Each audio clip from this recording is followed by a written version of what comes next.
Ya Muhammad, angkat kepalamu. Tidak lagi ada yang ibadah di padang mahsyar ini mengangkat kepala lalu sujud lagi Allah di hadapan Allah. Nabi Muhammad SAW diangkat lagi. Wahai kekasihku, angkat kepalamu. Sudah tidak ada lagi yang ibadah dia di padang mahsyar ini. Tetap Nabi mengangkat kepala lalu sujud lagi kepada Allah. Sampai terakhir, apa yang kau inginkan wahai kekasihku? Ya Allah, selesaikan siksaan padang mahsyar. Biarkan mereka, masukkan mereka ke mizan penimbangan amal baik amal buruk mereka. Ya Muhammad, engkau meminta tanpa sujud kepadaku, aku akan memberikan apa yang kau inginkan. Nabi Muhammad SAW tanpa sujud, jika dia meminta kepada Allah, pasti akan dikabulkan. Dengan akhlak baginda Rasul SAW, beliau sujud, tahu beliau adalah seorang hamba yang pantasnya untuk sujud kepada Allah.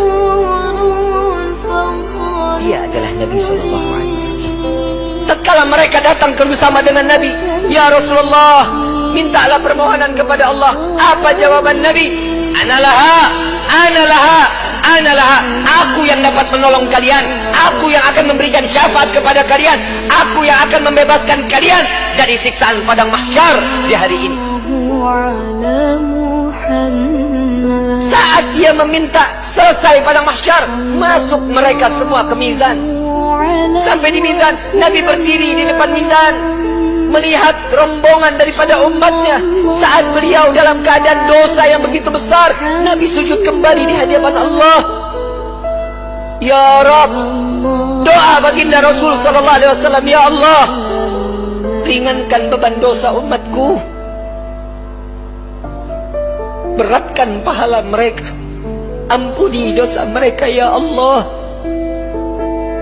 Kita berbuat dosa di atas bumi Allah. Nabi yang terus menerus sampai di mizan pun Nabi sujud kepada Allah agar kita diselamatkan, dibebaskan, agar masuknya kita ke dalam syurganya Allah.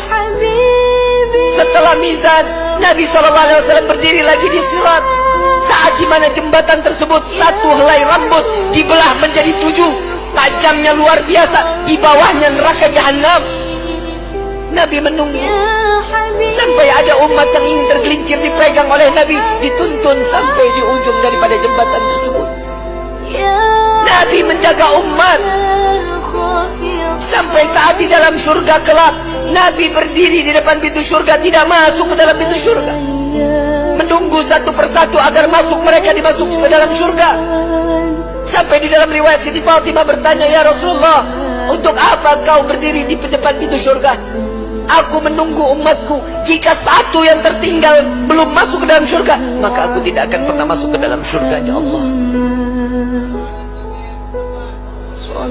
Huwa Muhammad, dia adalah Sayyiduna Muhammad. Sampai di dalam satu riwayat lain, Rasulullah izin kepada Allah melihat daripada daftarnya, umat satunya belum masuk ke dalam surganya Allah. Nabi berbincang kepada Allah, ya Rabb, izinkan Muhammad untuk memeriksa neraka. Sampai beliau masuk ke dalam neraka mencari umatnya, lalu setelah itu diambil, lalu dibawa masuk ke dalam surganya Allah. Dia adalah Sayyiduna Muhammad. Dia adalah pemimpin kalian. Dia adalah Nabi kalian. Dia adalah Rasul kalian. Tidakkah kalian malu tatkala kalian berbuat dosa di hadapan Allah? Sampai kapan hidup kita selalu tutup mata di dalam kemaksiatan kepada Allah?